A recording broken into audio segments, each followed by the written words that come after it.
Burnout among professionals has reached a record high, with 77% of workers saying they've experienced burnout, and nearly half admitting they feel trapped by their own success. They've built wealth, achieved security, but can't break free from the golden handcuffs that keep them working long after they've earned the right to stop.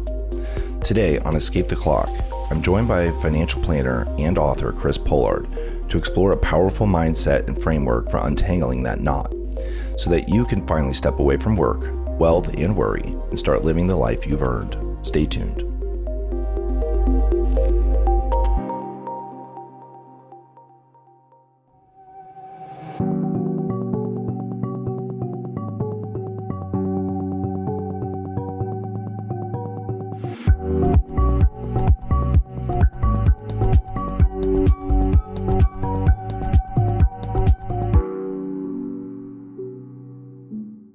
Welcome back to Escape the Clock, the show where we highlight strategies and approaches for achieving financial freedom and having the option not to work. I'm your host, Daniel C. Rogers.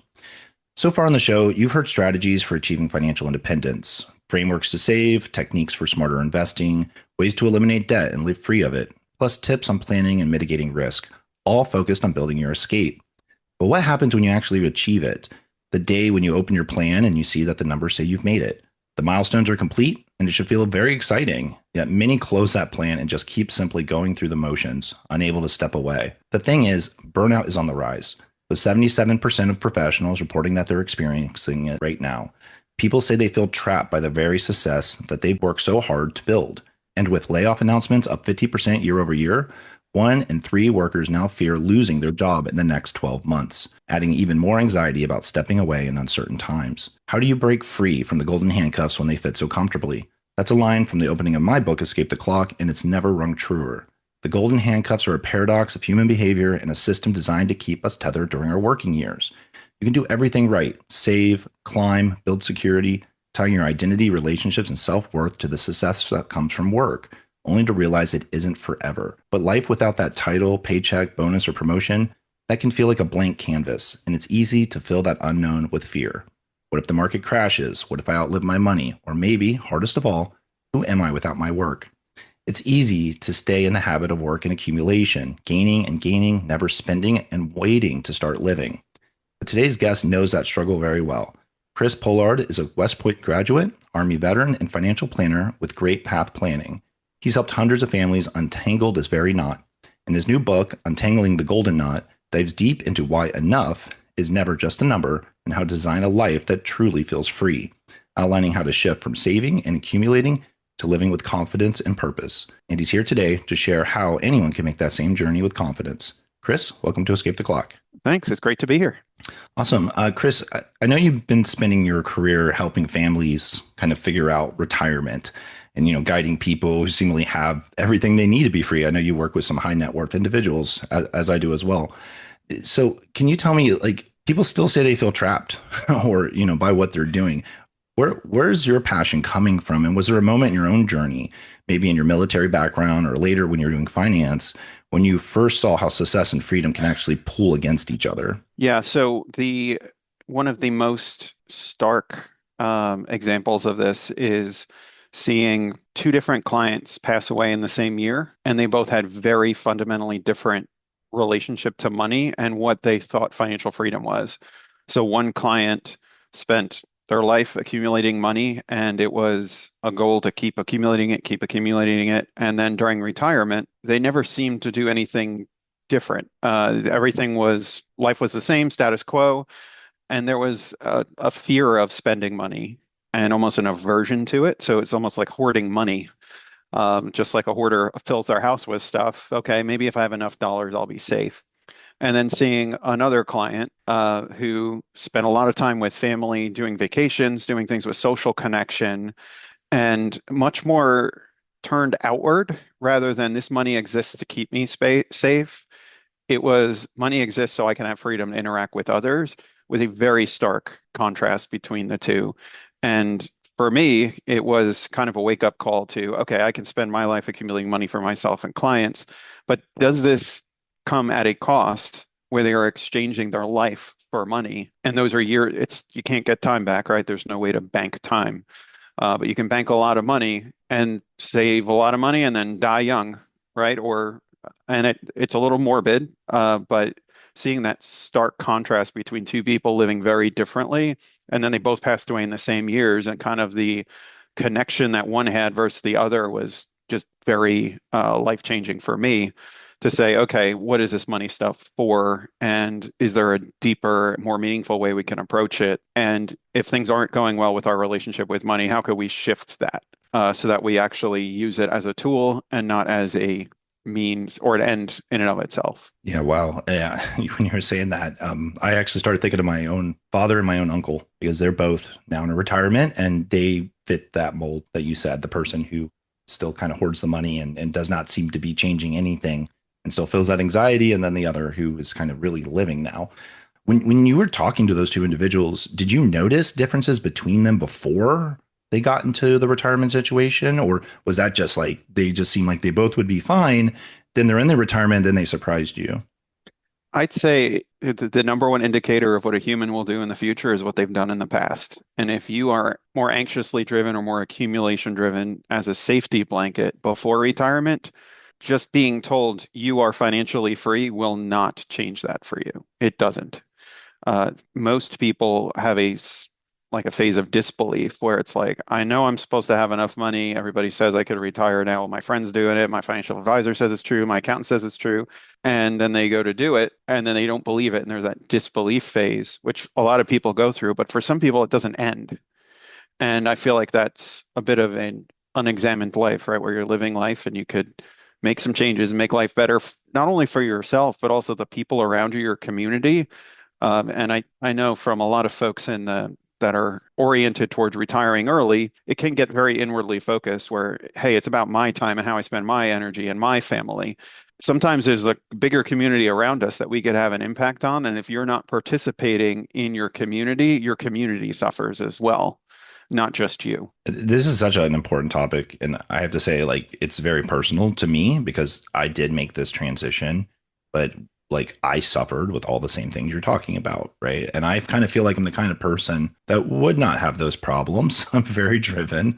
I'm very focused. I'm very data oriented, but I had passed my number. I had talked to multiple professionals about reviewing the plan. All of them said, you are more than fine. Yet I still couldn't pull the trigger. I kept going to work, even though work was causing me medical issues. And honestly, it was a little weird. Like I couldn't seem to. I mean, we always find these reasons or these narratives in our lives that kind of hold us or justify our behaviors. But I Yeah. think, and I want to get into this with the golden knot analogy because it's really interesting the way you talk about it in your book, which is this idea that, fear is kind of interwoven with what is holding us back. And it was a push that helped me because I happen to have a supportive spouse and kids who are about to transition, and my son is about to move out, graduate high school and stuff, and I didn't want to lose any time there. So luckily, I had some people pushing. But if you don't have people pushing, you really have to find that internal push, I Yes. think. So I did want to ask you, the individual who made the transition, the one that really seemed to start living, what did that teach you personally about what real independence looks like? Because it sounds like it made an impression. Yeah, it did. I think one of the major, like to go to the analogy, if you're trying to untie a knot by yourself, it's kind of like doing it with your eyes closed. And you'd be like, this is close to me. I should be able to untie my own shoe, but it's stuck on your foot. Sometimes you need some help. And as those of us as getting older, we can see our depth perception changes, and untying things can be doing anything from certain distances is getting harder. But there's that aspect of that's why community is so important. And I stress in the book quite a bit. If you had community at work, or how do you build community? And this is not about being introverted or extroverted, it's about social connection that as a species we need. Because generally humans that don't have social connection do not thrive well. It's the number one indicator in lifelong happiness is quality of social connection. I want to ask you about the knot metaphor. Yeah, I Yeah, kept thinking about it a lot because it's not the metaphor I'd seen before, right? Like a right. lot of the metaphors that me and others have talked about, even advisors, was always the idea of handcuffs. But Yeah. with the knot, I think it's fascinating. So, can you elaborate a little bit more what that metaphor really means and why it's so powerful? there's a concept of like a golden thread throughout like existence or something. And it's like, all right, what has meaning here? And you got to like pull on that golden thread and follow it, right? So that's kind of some of the, not to be too mystical about it. I was an engineer in undergrad, so I'm like usually very physically based, and but that kind of speaks to me is there like woven throughout our lives is particular themes, and those golden threads are the ones that we should be following because they lead to deeper meaning, purpose, and health and thriving, right? Um, and then there's times where we're trying to pull the thread and it gets like stuck on something, and we're trying to follow it, and there's a knot there, and you just can't get past it. So in the military, when we're doing rappelling off of a cliff or something, if there's a knot in the rope, it's going to get caught in your carabiner or your descending device, and you'll be stuck there, right? So if we're trying to follow that thread, that golden thread through our lives, and then we hit that knot where we're stuck on something, and it often is an internal feeling. I don't know if you can relate, but sometimes when people have like physiological reaction, when it's like, oh my God, thinking about retiring it makes a knot in my stomach, and they'll literally say that. So it's almost like I'm trying to follow my purpose, but I don't see beyond this what my purpose is. And it's almost like that knot gets tangled and we get stuck on it. And that's why it takes some time to undo it. And it's also not like an immediate, like, oh, I can just like wave a magic wand and untangle it. It's, oh no, we're on the rope, we're attached to it, we're hanging in the air, and we got to figure out how to get past this thing, right? So it's more complicated than that. One of my motivations in writing the book was to not have pat answers for people where it's like, oh, if you do this thing, this is a silver bullet, right? I was like, with silver bullet, if we're doing metals, um, what's the thing that would push somebody past this, right, and get them over the hump? And a lot of it is living through the transitions, being okay with discomfort and seeing that it's okay and just taking one step further and then adapting as life adapts. So it's much more of like watching a tree grow rather than like something else that's like a quicker fix. It's like you got to just let things grow and take root. It's more of a process, which I think untangling things, as anybody that's had to untangle something can relate. It's it's not an immediate thing. It takes a while, and often it takes outside perspective, not just looking at the knot from one angle. You got to turn it, look at it, and also see how it connects to something beyond it, right? Because the rope has two ends. It's not just like we stop at the end of the knot. There's more rope beyond it. We just have to figure out how to get past it. Yeah, that's such a deeper, more powerful metaphor than what I'm used to because it has so many layers to it. I know when we would talk about the golden handcuffs, it was really more focused on the way that our paychecks kind of create a knot in our lives. Is Yeah, now based on now how you having explained it to me, yeah, it's very clear. It's almost an intentional knot put in your path that you need to figure out how to untangle either for yourself or if you're on or if you can't do it, the knot's too tight or too complex, you need to get some help to yeah, get past it. Because I agree with you completely. There is no one like when people are asking me to write my book because I worked with all these folks who are like you did I don't understand you did better than I did. Can you tell me your secret? I'm like, okay, well, there were some things that were really great, but honestly, it's a personal journey yeah. and mindset is so much a part of that. And I think it's great that you leaned into that. So with the knot, like, do you see, like you can have lots of knots in your life and they're all like kind of different shapes and sizes? Is that kind of how you see it? Yes, because it's often not one knot. It's often more like if you've ever taken extension cords and thrown them all in one bin and they all are intertangled, and you got multiple things that are all connected or phone charger wires, right? So all those things are knotted together, and it's very often not one issue. It's often multiple things. So some of these things can arise from how did I see money as a child? How did my parents talk about money, right? There's that. There's some aspects to some people or person from a personality perspective will just be inherently more likely to experience negative emotion. So that's the personality trait of neuroticism. It's not necessarily bad to experience more emotions, but sometimes that can overtake us and shift our focus to be more likely to see the negative and not the positive side of things. So some of this can be dispositional. It can be from our past. It can also be from our career experience. If you're in a career where things are like either make or break situations, like with a lot of tech startups and things like that, I have clients that have worked in tech startups and they're just trying to find like the next big thing that'll just get them over the edge and hit their magic number, but then they might start to hit it and then it's like, okay, now what's the next one, right? Or there's a miss, and now we got to pivot to another company. So that constant like being disappointed can actually carry forward into other financial success. Like if it didn't work out in the past, it might not work out again. And knowing what that feeling's like, to be terrified that I might lose my job, and I'm hoping my stock options turn into like my independence number where I have enough lift to get the plane off the ground. But oops, like we didn't take the company public, and now it's just being, you know, kept private and it's going nowhere. Like things like that happen, and that disappointment can lead to that. So there's a lot of issues that can kind of stack on top of each other. The knot is not always from a single source, it's often from multiple things.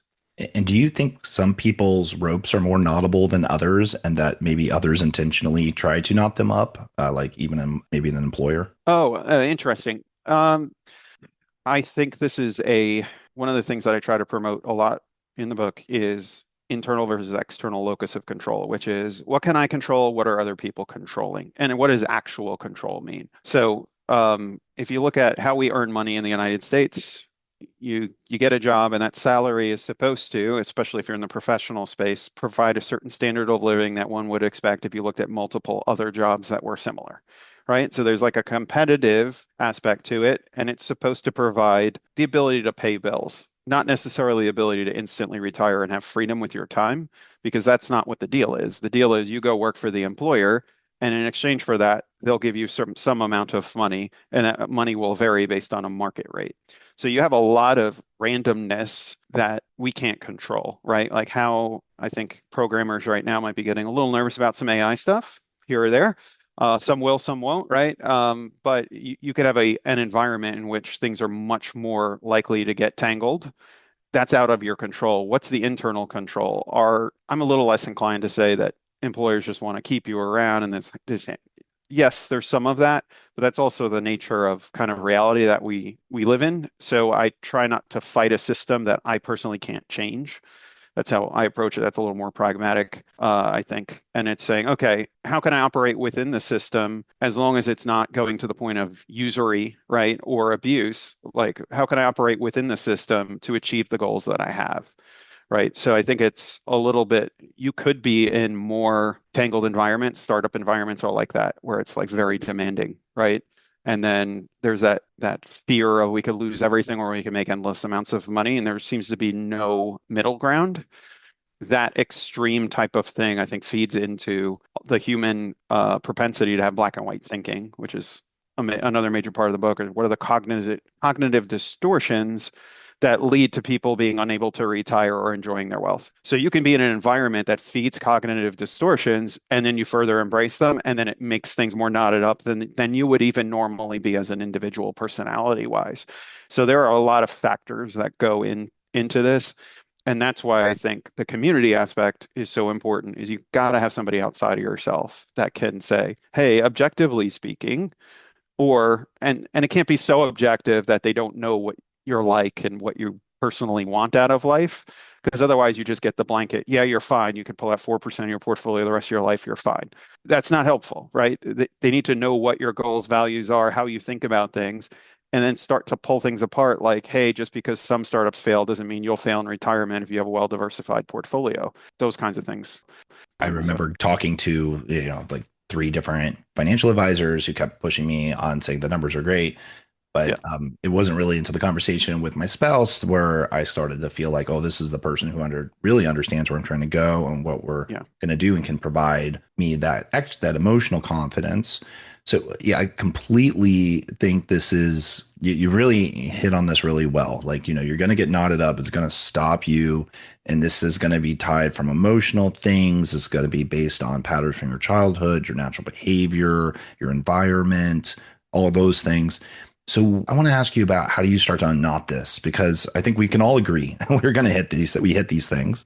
And it reminds me of this survey. There was a Schwab Modern Wealth survey like 2 years ago that said only 28% of affluent households have ever even defined what enough means.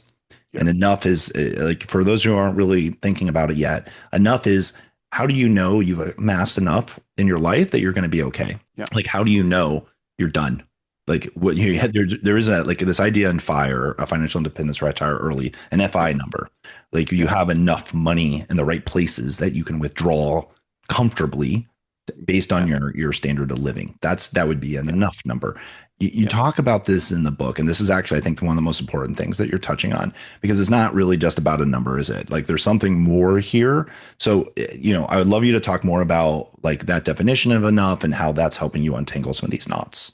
Yeah. Because if you break apart what you said, okay, I hit a number and then I know I'll be okay. Well, stop. First is, well, what does it mean to be okay, right? Like, what does it mean for you to be a healthy individual? That's, we look at what promotes like human thriving in this case, right?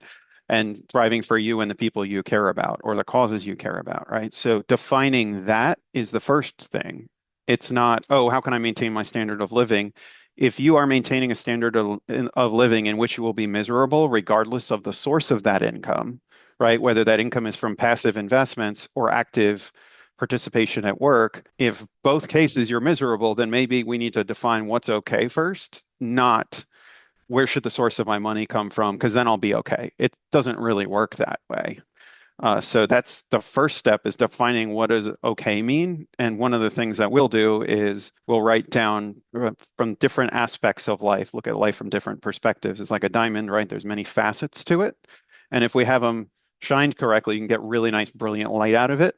But we got to make sure that we're looking at the different facets and we don't have some dirty facets there, right? Or things that are kind of blocking some of the enjoyment out of it. So we'll look at the main things that drive people's happiness and decisions, especially financial decisions, will be their family member and close friends is number one. Number two is going to be their house, where they live, and then a community in which that is.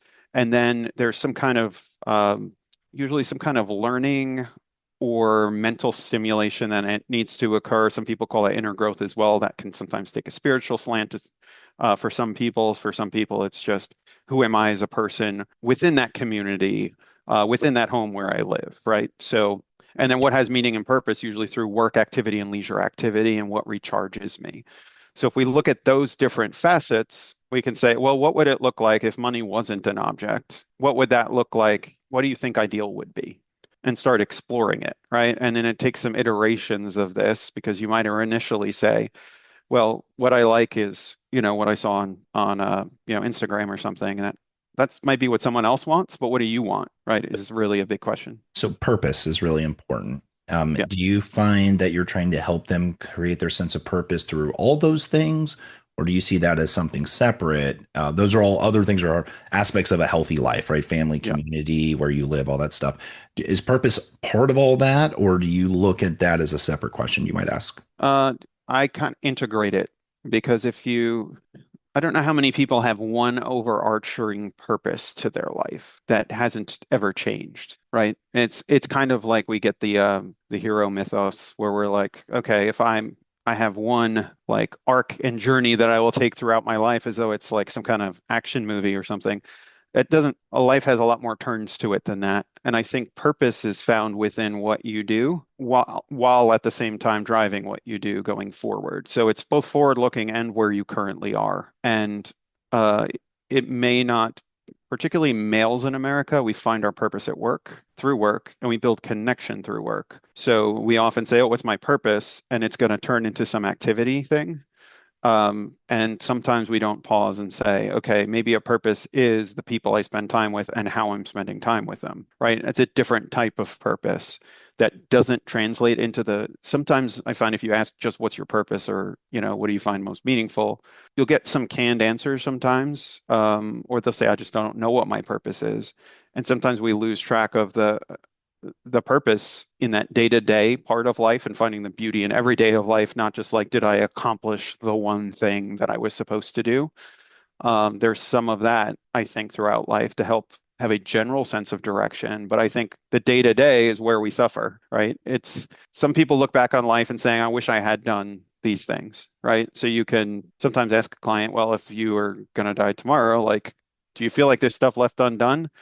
I don't I don't usually ask that question, but sometimes when clients are resisting, like thinking a little more deeply about what they want to do in retirement, I will ask that because I'm a little concerned that they're just like, I'll just hang out around the house and then I'll be fine. Some people can do that and some can't. Because some people find purpose in the I'm enjoying life and I'm enjoying people around me. Other people need, who are more task oriented, may actually need something more probably thematic and beyond themselves, that would be promote their health going forward. So I also don't want to insert for myself what purpose means, right? Because purpose for me may be I'm doing meaningful activities for people, where someone else could be I'm doing things with people, right? So different approaches to it. Um, because purpose can be a loaded word. I want to help the client find out what they think purpose is, and within the general definition of what is a general guiding principle or that golden thread you're trying to follow in your life, right? And then that can take many forms and let the client decide, not insert myself what I think it should be. Because, I have my own ideas and I Yeah. won't know until later if they're any good. So, And purpose is quite personal, right? Like it's yes. not something you can push on someone. It has an intrinsic factor to it, right? It's Yeah. based on your drive, your wants, your desires. I think a lot of people think that, the reason people fail at this transition, at going into a retirement or even an early retirement, is because of some financial thing. I think a lot of people think that, but I know the data has not shown that. There was Transamerica had reported that 52% of new retirees just struggled to replace any sense of purpose in their life because of work. And actually, when you mentioned the male effect there, I actually wonder, I wish they had reported how many of those were male versus female, because I do Yeah. believe, and I don't want to overgeneralize because I'm not sure here, but I know all of the amazing women in my life have much stronger social fabric and Yeah. connection than a lot of my men friends. And luckily, a lot of my friends, we play pool together, we're on teams and we connect over a social activity. But then I have other ones that don't do that. They seem quite Yeah. lonely, and I could imagine them struggling if they tried to make a transition like this, even if the numbers were great, right? Yeah. And they never had to think about money ever again. But you're losing something really important when you walk away from that job, which is that environment that basically forces you into the social interactions that you need. So Yeah. can you tell me more about, like, how are you helping people this? Because I know when I'm talking to people, it's important to talk about this before you transition. Yes. It's too late in my mind after you make the transition to go figure out why you did it. You got to do it beforehand. So how are you kind of having these conversations? Are you trying to help them figure out where they're running to, or are there other patterns you're looking for? Yeah. So first thing we do is I just ask in general about who's in your circle of friends and family, right? And I'll just ask them, well, who's important in your life? And let the client tell me, and it'd be like, if it's just my wife, that's a lot of pressure on one person. So you got to lighten up a little bit and diversify your portfolio of friends, let's say. It's great to have a good relationship with your spouse, but to solely rely on your spouse for all your social interaction, they may feel like you're a drowning person clinging to them in retirement, right? And then you need to get out and find some friends, do something, right? So it's asking who's already there, and then how do you spend your time in leisure? And a lot of those things should kind of interconnect, because I talk in the book about activity gold, which is there's like a nugget of gold, we got to find it, and that thing is worth a lot because it accomplishes multiple purposes. It gives you social connection. It feeds your mind, maybe gets you active physically, right? It accomplishes multiple things that you need to stay healthy in retirement, physically, mentally. So we're looking for that. And if I see a lack of that, I'm going to start asking questions about, what other things could you do in your life that might increase social connection? And I usually will preface that with a lot of people find their social connection at work. And I'll either just have a pregnant pause and let the person fill in the blank, or say, where do you find most of your social connection? And if they're like, well, I don't really have a lot. I mean, I like to see my grandkids, but they're in another state, right? Or something like that. And it's saying, okay, one of the biggest indicators of long-term health and well-being is social connection. So if we were to try to find some ways that you can be socially connected after work and start to build that now, how do you think we would go about doing it? So I could start telling somebody, or I could say, because what I want to activate in a person's brain is they need to be advocating for themselves and exercising those muscles and thinking about it. And some people have a block to it almost, where they'll be like, I don't know how to build friends. Like, it sounds like high school or something. It's like, well, what do you enjoy doing? Because men often build relationships through doing things together. So what do you like to do? And that's where we look at their leisure section, or what do you do for fun or to recharge? Are there any groups around you that do that, right? What other things can we think of? And we start just brainstorming and listing things. And then I talk in the book about, hey, if you should do check-ins with yourself at least once a year, saying, okay, what are the quality of my social connections and what are the steps that I need to take to keep them strong, right? So it's having those conversations on an ongoing basis because relationships ebb and flow, and it's okay to know that some are ebbing now and then some are flowing later, right? But if it's mostly ebbing and not flowing, we got to intervene and see what we can do to bridge that gap before the drop off happens. Because I've had clients quit work, get depressed, start drinking a lot, right? So it can be quite profound, the impact on people who are very independent, very self-motivated, very driven. And then if they have nothing to be driven towards, they get a little lost. And it's kind of like if you have a high drive dog and you don't give it a job, it's going to like start chewing holes through the walls and destroy your couch, you know? So It's like in these conversations you're having, you're trying to help people talk through where their knot is and then how to untangle it themselves, right? And then yes. find that path forward. Yeah, Yeah. that's fascinating. I can tell you and I are very similar. We're kind of probably engineers in our past, and right, Yeah. and we understand the strength of the good technical side of things. And Yeah. I know a lot of people are listening here. They're interested in the transition when it comes to financial independence and retirement, maybe an early Yeah. retirement. So, can you tell me a bit, because I know you touch on this well in your book, about the technical planning of knotting this, so that you at least feel good that where the knot is coming from, the money side of things, how stress testing and cash flow modeling and withdrawal strategies and all that stuff can help Yeah. people untangle things and start to enjoy what they've built.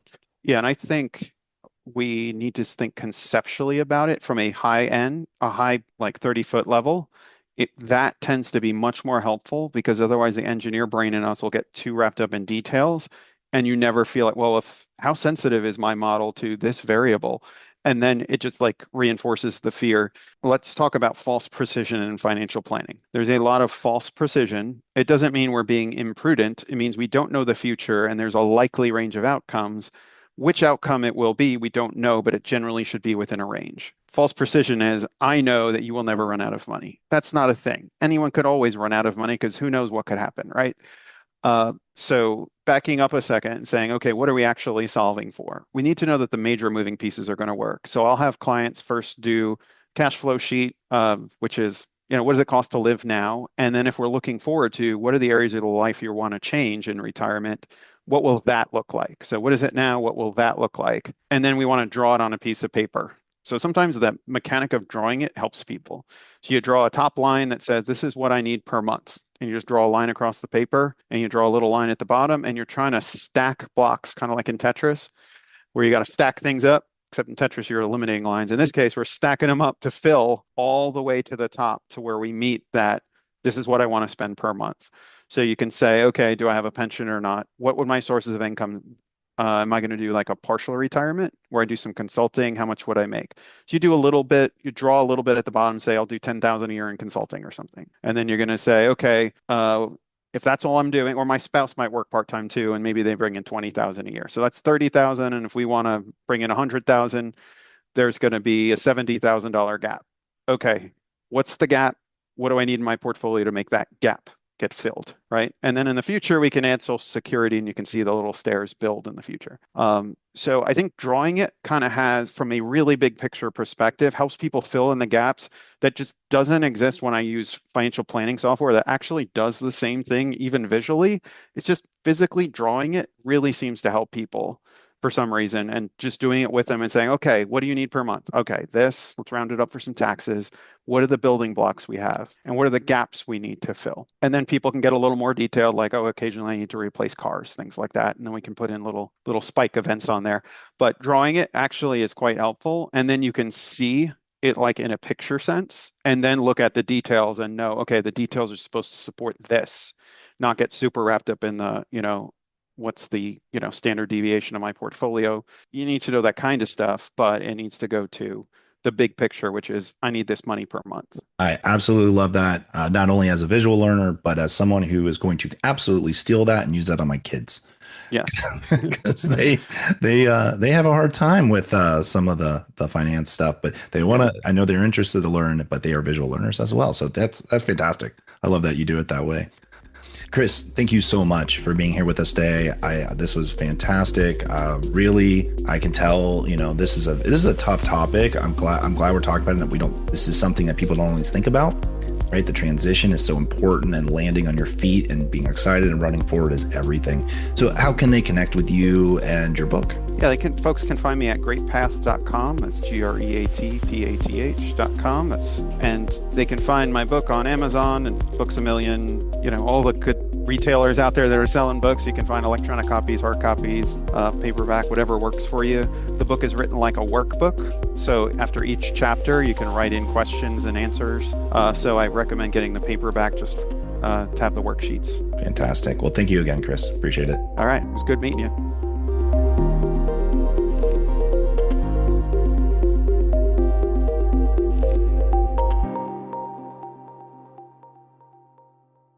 I want to thank Chris again for joining us today because he gave us something we don't get very often in financial conversations, a metaphor that actually explains why life feels heavy sometimes. Most of us have knots. We don't always notice them forming, and they rarely show up when life is calm. They show up when something pulls on the rope, and suddenly we realize just how tight things have become. Some knots come from expectations we grew up with. Others come from work or identity or habits we've carried for decades. And some are so subtle that we don't recognize them until the pressure hits. And what I appreciate about Chris's framing is that he doesn't treat these knots as failures. He treats them as signposts. They point back to something deeper, like a belief, a fear, or a value that we've drifted away from. And if we're willing to slow down long enough to notice them, then we can trace that golden thread back to who we want to become. Chris's story about his two clients, that actually struck me. Two people, same year, same stage of life, and two completely different endings. One lived outwardly connected to others with a generous spirit, and the other was clinging to scarcity, never able to feel enough, even though the numbers said otherwise. Their money didn't define their story. It was their mindset, their relationships, their sense of purpose. And that's something we forget when we only focus on spreadsheets and the behaviors that shape our lives. The truth is, untangling knots is slow, unglamorous work. It's honest work, reflective work, and it's the kind of work none of us can outsource or even get as much help as we might want along the way. And sometimes being told you're fine, that isn't enough because it doesn't address the knot itself. What does help is connection or community. The people who can sit with you without rushing you, who can remind you that the rope keeps going, even when you can't see past that tangle right in front of you. So I'll share something from my experience. When I left the workforce in my early 40s, I had the financial part completely figured out. I put so much effort into that. It was an elephant in the room. I was so focused on the finances because I wasn't really looking at the other thing that I really should have been addressing. And when the emotional transition of it all surprised me, it was a wake-up call. Because losing that paycheck, that wasn't actually the hard part at all. That never bothered me. I was not feeling anxiety from that. But the lack of structure, the lack of constant validation, the accidental community that I was being exposed to, there were real knots hiding there. Think about all of the team lunches that you might go through, or the big presentation that you're actually kind of excited about doing, or, that moment of running into somebody in the hallway, or that person that you really like and you're hoping will become a real friend and not a work friend. Those are really important and motivating parts of a life. And knowing that you're going to choose to walk away from those types of moments can be very hard. And then in your new life, one where you haven't planned out how to replace those types of things, it can feel like a loss, and that can be quite emotional. And what I'm getting at is those knots, they don't automatically loosen up just because you hit your FI number That's why defining quote unquote enough is so important, because it's not just a financial milestone. It's bigger than that. It's a life milestone. It's what allows you to shift your attention from your personal financial security to your new identity. But if you hit your number and you haven't addressed the underlying knots, the fear, the obligation, the protectionism, the perfectionism, the uncertainty, you'll still hesitate to take the transition or to feel comfortable in the transition. So think about the life you want when you're no longer working. What gives your day meaning? Who do you want to spend your time with? What kind of contribution would still excite you? These are the questions that matter, because without those answers, fear will fill that space on its own. And please, do not put the weight of your entire emotional and social world onto a single person, especially not your spouse. That isn't a circle. That's just a pressure point. A healthy transition will require a broad community of people, people that'll lift you up and challenge you, keep you grounded, just kind of like you were getting from your job. You need that still. And if you don't have those people yet, that's completely fine. I didn't either. I had to go and reconnect with people. I had to go in and widen my circle and build it intentionally. And I did that through learning, through volunteering, joining teams, playing sport. I found things that allowed me to create those connections. And that meant showing up in new ways. The people in my life now, they're there because I chose them, not because they were assigned to me or assigned to a group or were there by convenience or circumstance. Those relationships now feel very authentic, and that is really satisfying. So that's the real heart of financial independence, and not the number, not the spreadsheets, but the life that the number allows you to build. It's a means to an end. And with the people who matter, I mean, you want to build a life around people, not just a life where you're just doing whatever it is you feel like you're doing all the day. That could be part of it. But when it involves the people that really challenge you to grow, that you enjoy being around, that's when life has value. And so as you reflect on today's conversation, just ask yourself, what knot is quietly holding me in place right now? And what's one small pull I can make to start loosening it? If today's episode helped you see even one knot a little more clearly, then that's progress. That's the beginning of the work. I'd love to hear what you're working through. What's knotting you up from taking that next step in your plan? Share your thoughts or your comments and send me an email at escapetheclockmedia@gmail.com. Thanks as always for listening.